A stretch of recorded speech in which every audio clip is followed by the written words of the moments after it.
Well, good morning, everyone. I'm Jan Erickson from Stepping Aside, and welcome to Somewhat Daily Tarot and Rune for the 12th day of March 2020. So, I guess, where's my pen? Oh, here we are. Okay, so we have a 3-3 energy anyway today. So, manifestation and catalytic presence and mind, body, spirit alignment and all of that in this 22 year. We've been talking a lot about this. Massive cosmic builder year here this year, and that's coming off of an 11 energy for 2018, and then a 3 energy for 2019, and now we're in a cosmic builder. The 11 energy, of course, is another master number for enlightenment and illumination. And so a lot of things are becoming clear for us over the last couple of years. We're starting to let some of that realization and awareness gel into something else. And now we're ready to start building something much bigger than what maybe we ever thought possible. So I think that some of that's just going to simply be out of our hands. And the change that's going to be transformative and profound may be soul level based. So in any event, that's just my take on the numerology that's going on right now. The moon's in the 7th house of Scorpio. We're going to want to avoid partnership drama today. Intuition is strong. Anytime we're talking Scorpio, we're talking intensity. We're talking strong focus. But the problem is when hooked up with the moon, then things could really be dramatic. And so you want to avoid that today. Moon opposing Uranus, life's intense, obviously, and balance is going to be difficult to maintain, likely because of the Scorpio influence. Moon semi-square Neptune, take time for reflection if you feel stressed. Just try to stay balanced. When the moon's in Scorpio, it can be tough. Where emotions are in flux and things are dramatic and you just don't know. Things are also difficult right now, with the coronavirus and with nothing coming out of the White House that makes any sense. And so it's a weird time to be in this country. Well, it's a weird time probably to be in the world, but at least other countries are getting together with the testing. How we're not, I don't understand that. I'm sure there's something nefarious about it, frankly. But someone's trying to make a buck off this likely, but we're not going to know that for a while. So hopefully we will, though. We really need to take a look at what's been going on, and we need to do it honestly. There's a lot of deception going on. That Uranus is still, semi-square? Yeah, semi-square Neptune. It's a medium influence, but we're guarding against deception in the long played con right now. Lots of things are indicating, like with Pluto in the 10th house in Capricorn, changes in life direction, maybe career front or just maybe general life direction are changing right now. Big things, like that are going to be going through upheaval, like marriages, partnerships, relationships, living situations, home, whatever. You may move to another state. There could be such, profound change and upheaval that we want to, again, in this 22 year where lots of foundational things are happening for us. Interactions with the north and south node of the moon. Uranus, sextile north node, trine south node. Change is happening easily now. New directions are taken. But with the idea of the new purpose, or what your true purpose, I should say, not new purpose. Well, it may be new, but your true purpose can be revealed at this time. Same with Chiron, 12th house Aries. Moons need healing, but with the Aries energy, maybe too catalytic, too pushy. So it might not be easy. It may be volatile, when you're dealing with all of that, but it may create the space for healing others. So you definitely want to do that. Work through whatever's been holding you back, work through whatever's not, working for you really in your life. Chiron square, both the north and south nodes, life is changing again, values are questioned, hidden meaning is now sought. So again, after all is said and done here, and this happens when you go through, difficult times or emotionally intense times, you kind of want to take a look back and say, well, okay, what was that all about? and figure out what your role was in it. Was it just a change in perception that was maybe temporary or built up from grievance or whatever? But something is going to change right now that's foundational and profound. And it's all, they all seem to be aligning along the idea of a new direction taken that's really fulfilling your own true purpose. Now, if it's aligning, learning that you're not these bodies and we're actually the soul that inhabits it, well, okay, that would work, because maybe you'll start viewing everything, all of your experiences, from a soul level standpoint, from a higher self perspective. When we do that, we tend to not see the other as the other or the enemy or the us versus them idea of it, but we see the inclusive aspects of self in the other person. So instead of the other, we see the other side of self. So I think that that's the direction that we're all moving, whether we realize it or not. I do believe that's the direction we're all moving in. So in any way, there's just not really much that's changed from yesterday. So I'm not going to really go through a whole lot here on the astrology today. Let's just go ahead and get started with the reading. I hope everybody is staying safe and well and hunkering down if you can as much as possible. I believe they're calling that social distancing now. Well, it's not a bad phrase. I mean, it really does describe it. We went to the store last night. Oh Lord. Two different ones actually, and we took precautions and sprayed everything down with an alcohol solution when we got home. And I think rather than waiting until we're out of chicken food, I think we're going to go ahead and go tomorrow morning when everybody opens and try to get some chicken food, and we also need these pellets for the trough that we have the baby chicks in. Those things work really great. They knock their water over, and I glanced in there. I was taking something into the room, and I glanced over there. There's this big mound, and their water was turned over.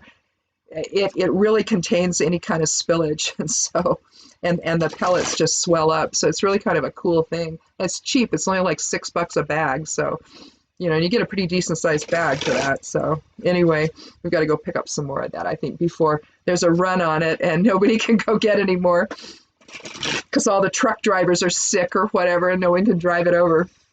You just never know. You never know in a pandemic what happens.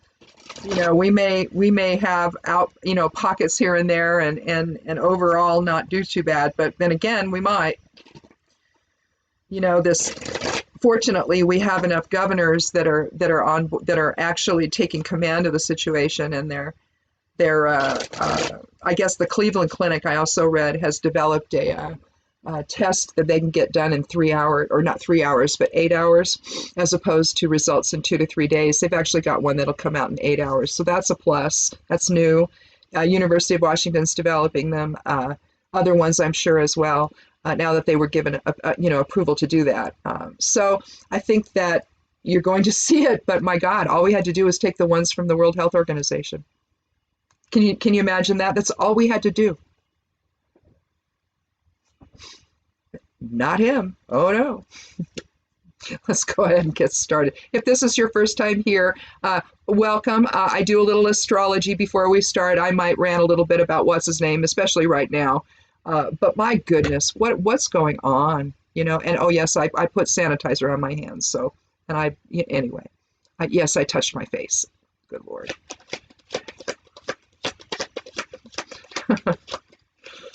It's hard to not do it, right? It's just hard to not do it.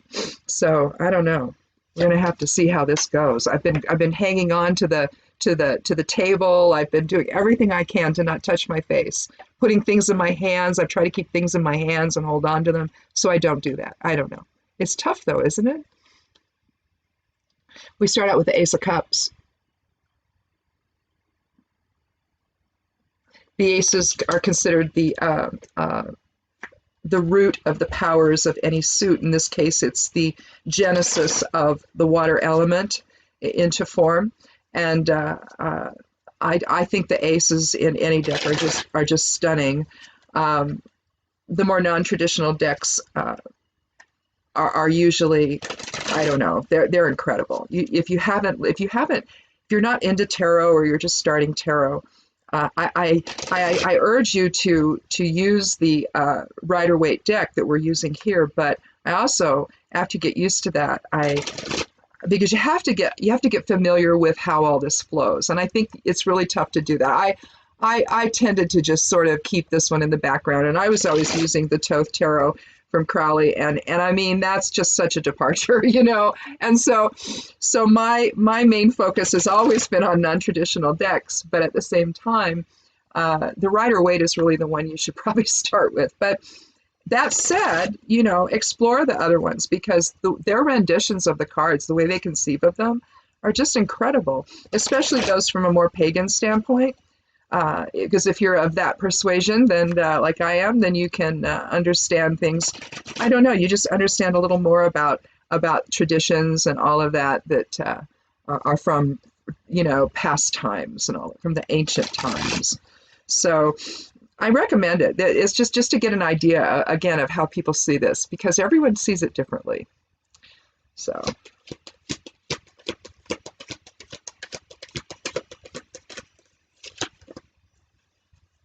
Well, here we're going to continue our suit of cups, the Page of Cups.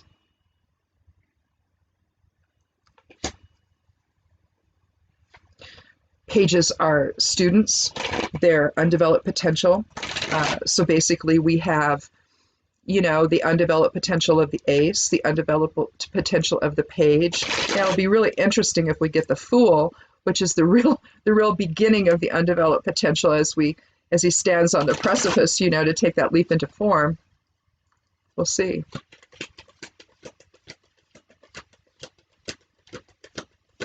And I take the 13th card for this purpose, for this particular reading, because I want everything to be incredibly random.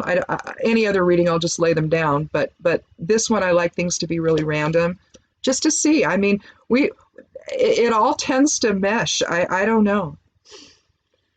Well, we have Judgment. Now, didn't we have this yesterday or day before?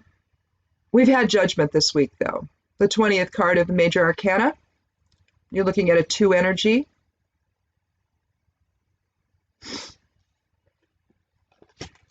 So I think I'm going to put Judgment in the center, and we'll make that the focal card. Or the card where everything, I did it again, the card where everything flows from that. So let's go ahead and talk about Judgment first. And then we'll see after this if we need a 4th card. We might. Here we have the Angel Gabriel blowing his horn, awakening everyone from their slumber in their coffins. Everyone's standing up, their arms stretched out in supplication to the awakening.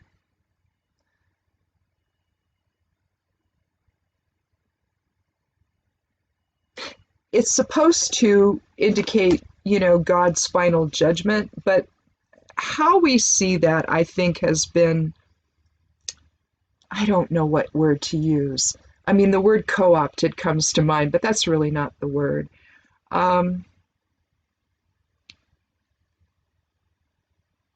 It's not that you will not review what took place during this incarnation when spirit leaves the body and takes its moment to then think about what went on and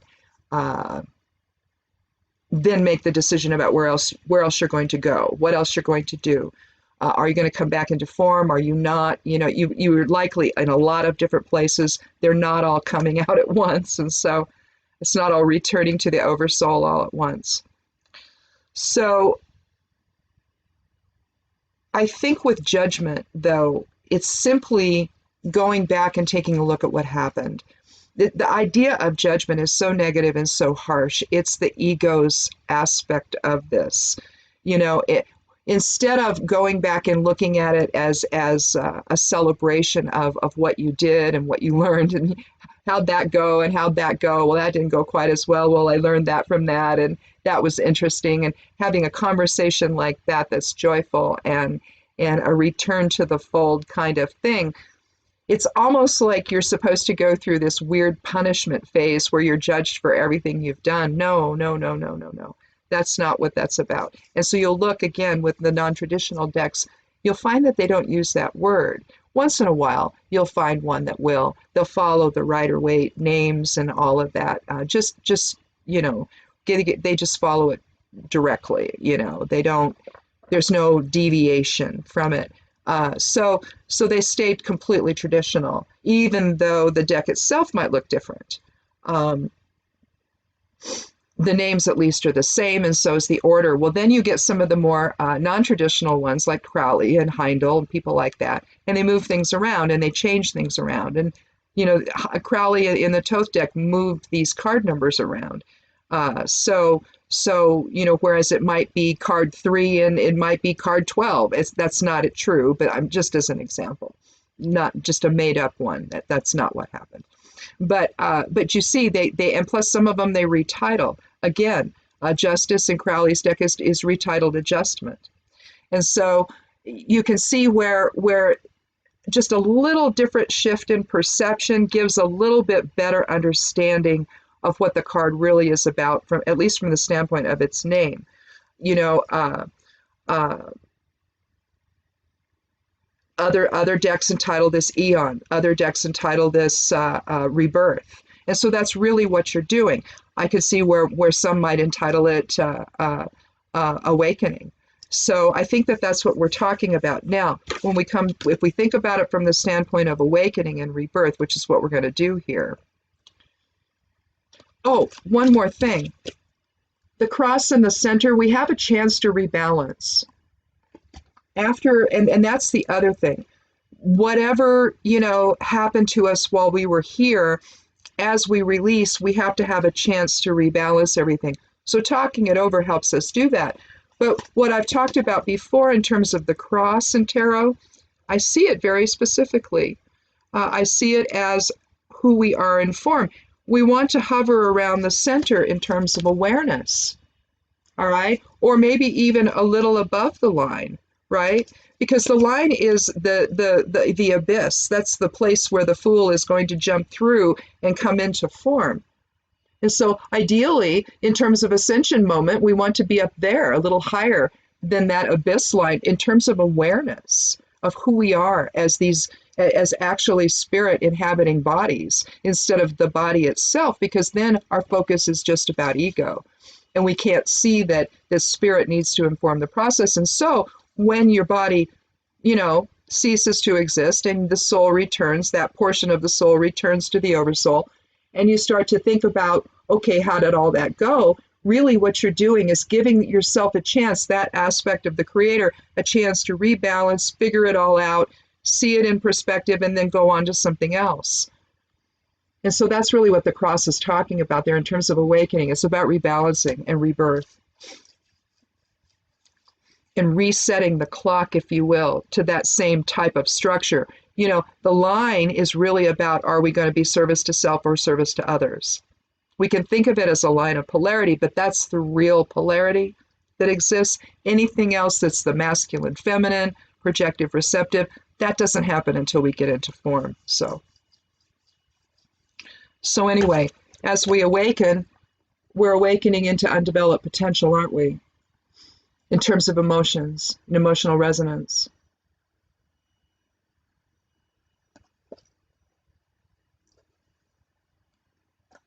Now, this could also indicate the birth of a child, but perhaps it's just the birth of new emotions. Again, the birth of new emotions.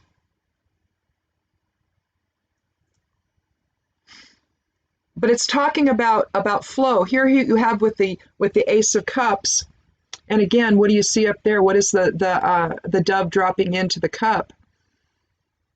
The same sort of cross on a disc that we find here on the flag with Angel Gabriel. So the same sort of deal is happening here. The Ace of Cups spills forth water, the waters of life, the waters of emotion. We see a hand reaching out from the cloud, but it's not really gray, is it? I mean, it has kind of a patina on it, but it's not really gray. So, you know, it's the genesis of new emotion is what it is. Our emotional presence, our compassion, our love, our empathy. Things have been harsh of late, haven't they? People are at each other's throats. People don't understand that the last thing, well, it just is what happens, isn't it? You know, when we need everybody to not freak out, everybody freaks out. When we need everybody to be calm and rational and come together in shared purpose, people just split apart. I mean, it just happens. And unfortunately, I think that so much of it's happening right now so that it shows us, gives us a picture into what we don't actually want to continue. So you put up with it for a while because you know that eventually things are going to settle out. They always do. And people start to calm down and they start to have a little bit different perspective. Again, that's what you're looking at here with the page. Even though you see the water behind is moving, so you're going to see that emotions are going to still be in flux just because that's just what happens, right? It's like our emotions go up and down, don't they? Sometimes we're happy, sometimes we're not so happy. But it's always this. If you look at your biorhythm chart, you see the sine waves. It's just what happens energetically with us. We go up, we go down, we go up, we go down. Maybe you can call that the moon's cyclical influence, and it's making that happen. I don't know. There's an energetic, magnetic type of a draw there that could be controlling some of of how emotionally unstable we become. You know, I don't know. I tend to view the moon a little bit differently. I just view it as a vessel up there that's hovering. I think otherwise it'd be spinning and have its own deal, but it doesn't. It stays in the same spot. So what's going on? Is it a satellite? Is it a ship? What is it? It's not a moon, but it still has that same magnetic drawing effect on our moods in terms of cycles and all of that. Just as it affects the tides, we're mostly water, so of course it's going to affect us. So there's some kind of energetic connection there that's influencing us. But if you look at this as a message, it could be signaling some kind of emotional fulfillment or reward, maybe, where you've come full circle, you've made your awareness, you've gone through your awakening, and you understand a little bit more about what was going on now, especially with respect. And I keep coming back to the idea of service to self and service to others because that flag is so prominent. I mean, as prominent as the angel's wings are, the cross really draws your eyes back to balance, doesn't it? It's a rebalancing of things, rebalancing of perception, and bringing it from spirit, basically, reminding us, you remember, you are a soul that's there, that's experiencing things. Remember to do it from that standpoint. Don't get confused again.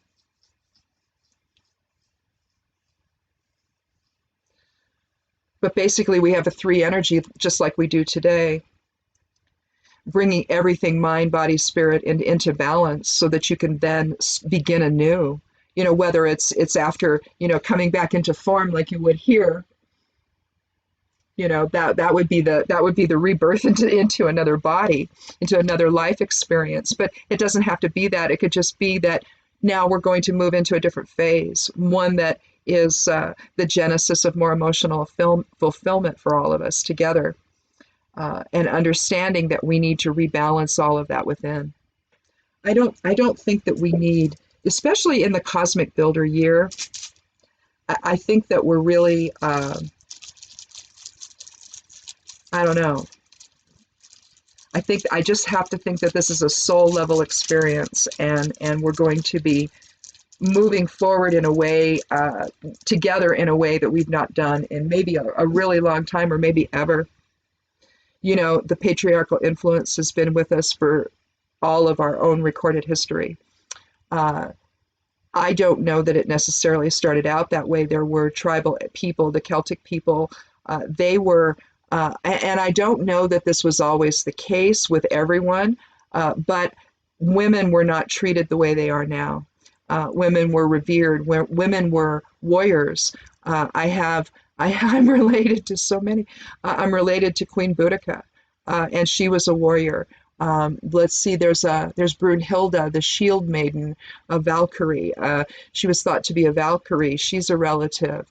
But in the Celtic world, women were druidesses, they were priestesses, they were warriors, they were seers, they were advisors. They advised the armies against the Druidic armies again, or Celtic armies against Julius Caesar, and Julius Caesar even commented on them of how they would how the Celts would be so successful in the battles because the women, the druidesses or the priestesses, the vulvas, they would be there to suggest when the right time to go would be, to when to go ahead and proceed on, and when to hold back. So they were giving them all kinds of information and advising them in battle, and they were successful at it. So I think that women were viewed much differently depending, on the area that you were in, maybe, or the group of people you were with. But over time, as we all know, that's changed to the level that we're not viewed that way now, and we're having to reassert all of that. The thing is, when women are more, when things are balanced in that regard, and women have more of a say, when women are in positions of authority and power, the perception changes, especially in terms of compassion and empathy. Traditionally, that's what happens. The woman has a better chance of seeing the bigger picture and understanding the needs of things a lot better. And so that's where things changed. And now you see things have become quite harsh, and a rebalancing is needed, and it's going to happen this year, whether people want it or not. And eventually, when it's all said and done, people are going to say, oh, well, that wasn't so bad, now was it? Here we have Isa for today's rune, the 11th rune of the Elder Futhark. Let me get my...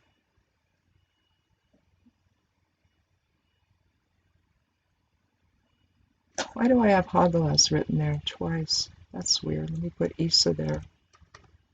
Some of my notes did me nothing.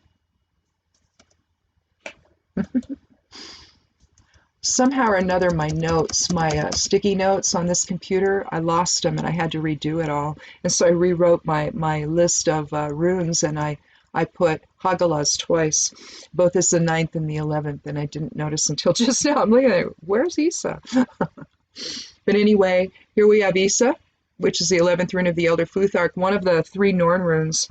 The Norns were the goddesses, or the Disir, or the vulva, or whatever you want to call them, maybe a little higher than vulva, similar in nature to the Disir, which generally you're talking about 3 women that are seers or mystics, or some kind of witch or something, and they are the ones that, generally speaking, if you're going to access something like that, when I do a trance work with respect to those women, I invoke the Disir, and I think of them in terms of maiden, mother, and crone. That's kind of where a lot of that, you're going to find different expressions of it in different cultures, but it's basically that sort of concept: maiden, mother, and crone. Or in terms of the Norns, you've got the 3 Norns of the past, present, and future. So again, the triple aspects is what you're basically talking about. And with Isa, that's the rune of the present moment. I think it's Verdandi. Is it Verdandi?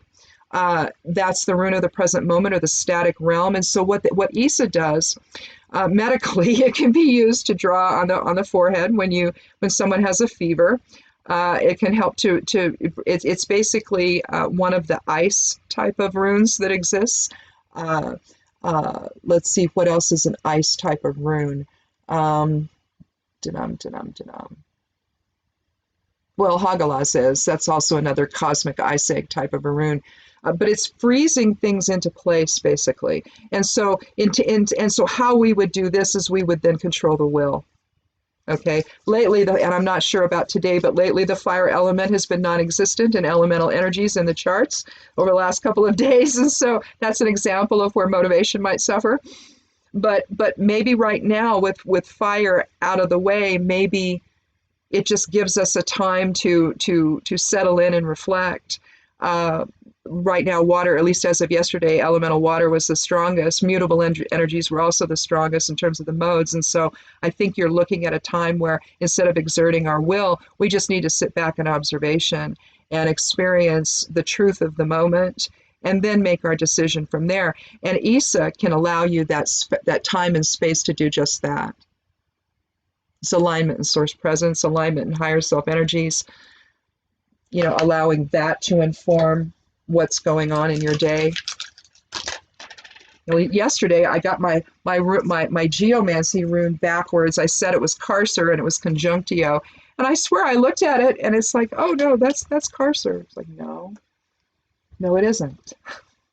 And I drew it and I still said Carcer. I don't know. Oh. Well, we have Albus, I'm pretty sure. Yep. Sometimes it's hard to see it when it's just in rune form, but I'll draw it out for you. Albus, if you think Albus Dumbledore in Harry Potter, J.K. Rowling used some of the geomancy rune names. Rubius Hagrid. Rubius is a nasty one though, and Hagrid's not. So, but you have Albus and Rubius are opposites in geomancy, and that's Albus. So as you might imagine, that's wisdom. It's the sage. It's higher self-awareness, basically.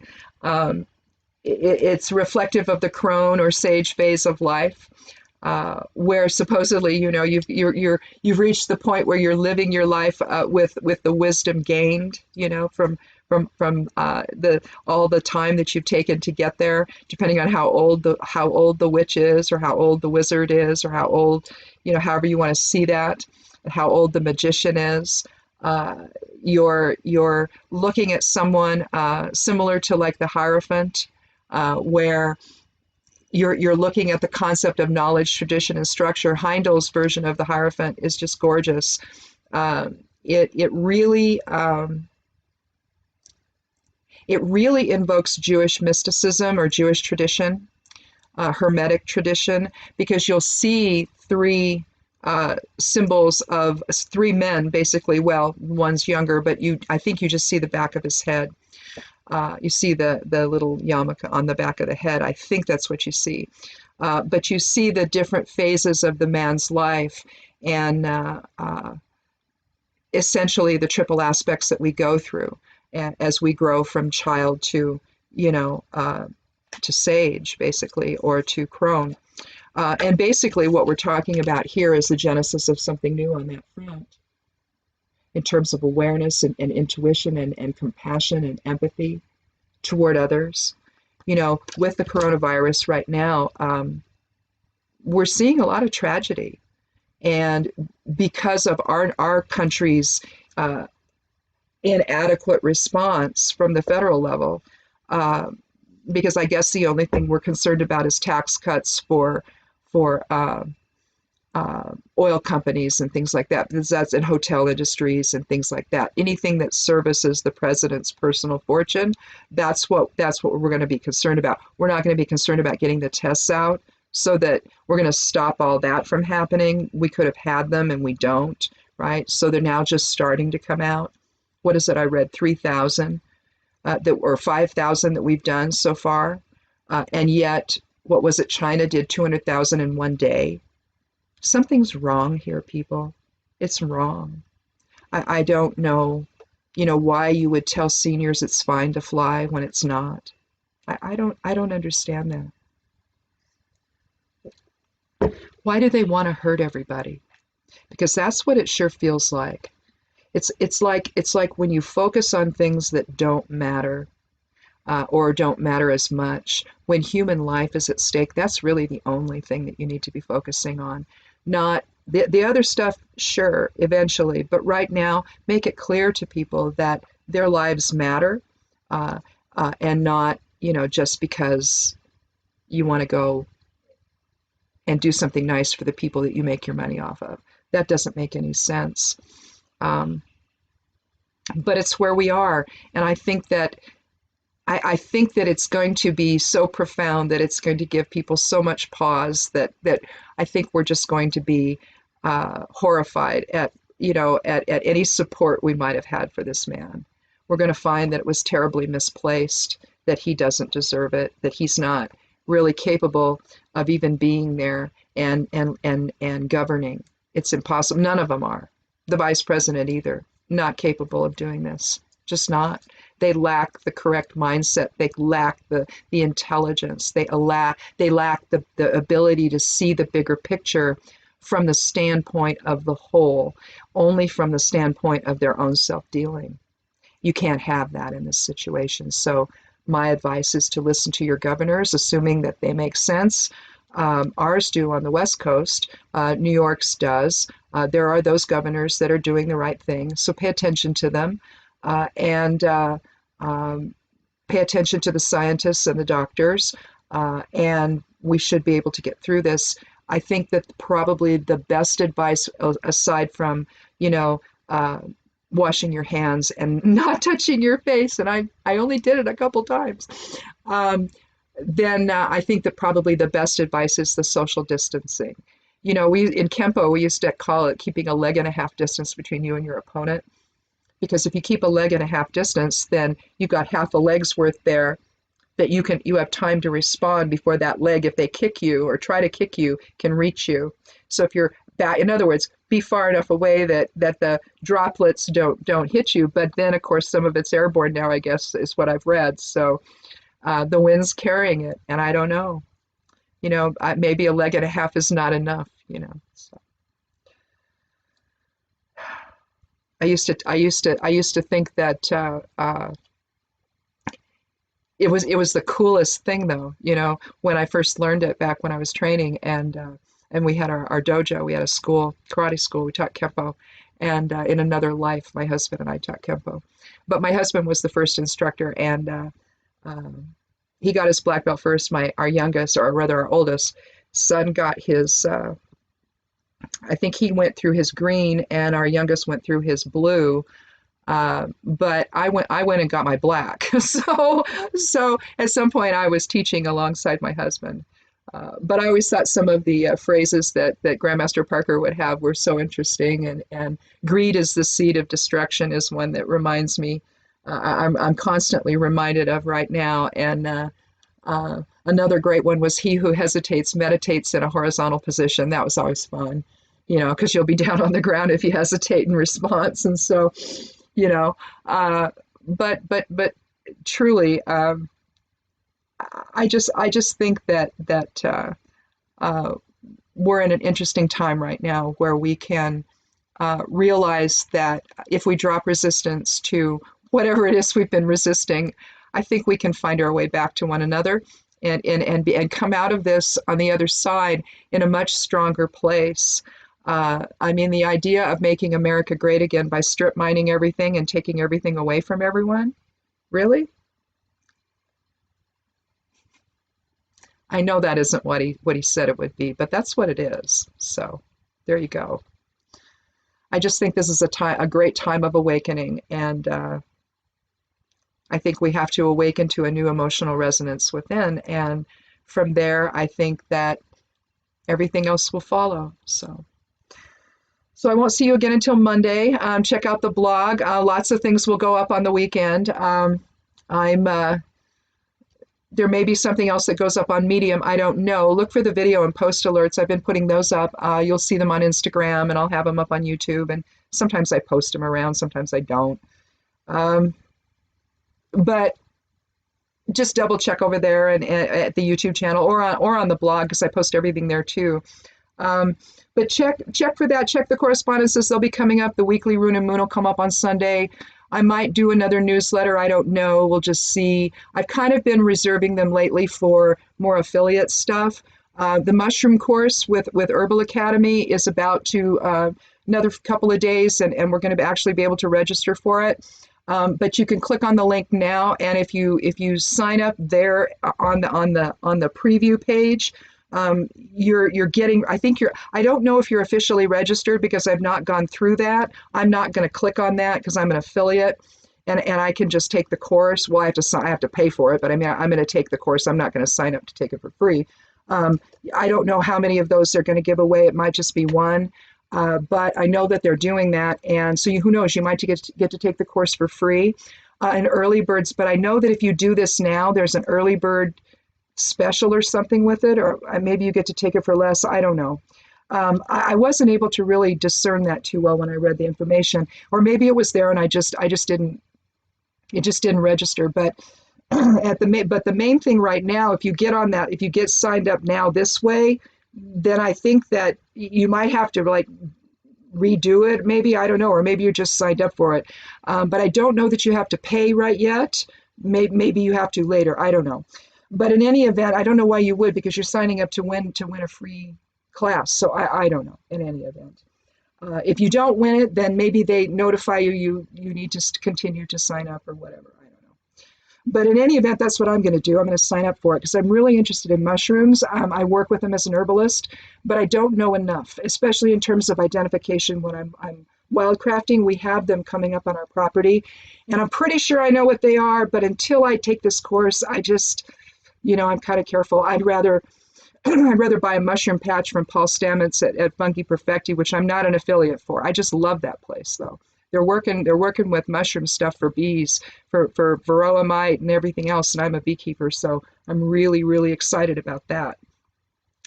But I tend to grow my mushroom patches in the house, and then I take my mushroom spawn after I'm done with it, and I'll go put it somewhere, like out into a patch area or something. So far, nothing's come up, but I get them to come up in my patches when I do them in the house. So anyway, I'm really interested in it. And so when Herbal Academy, came out with this deal of like, we're going to offer the mushroom course, I was like, seriously?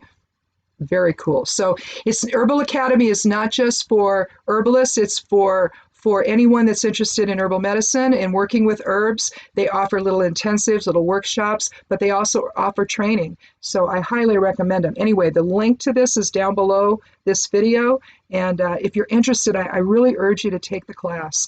I'm going to do it, and who knows, maybe we'll have a little discussion group or something about it. That would be fun, I think. I don't know where we'll do that. Maybe we can do it, well, I don't know, maybe we can do it here, just have a video or something where we talk about it, and maybe we can do it with the comments or something, but it might be kind of fun to do that anyway. So especially if there's any interest. So if you're interested, if you decide you're going to take it, just in any of these videos, just leave a comment, let me know, and we'll see if we can't get maybe a discussion thing going. But in any event, have a wonderful weekend. Stay safe, socially distance, wash your hands. Again, underneath the video, there's some recipes for bleach solution, although the stores I was at last night, they had plenty of bleach, but it tells you how to make the solution, the bleach to water ratio, if you want to use it to kill things. No one had any alcohol, so if you still have some, and you want to make some hand sanitizer with some aloe gel, you can. There's a recipe for that as well. And I use 99% alcohol in mine. All you have to have is 60% and higher. So if you have 50% alcohol, that's not going to be enough. So, but in any event, that's under there. If you want to look at that, if you find that useful, I like to make my own stuff. So that's why I include stuff like that. And plus, you can't find hand sanitizer now to save your soul. So it is what it is. I guess New York's making their own. I don't know. We're going to all have to resort to that maybe for a little while. But stay safe, and we'll see you on Monday. Be good to yourself, be good to one another, and blessed be.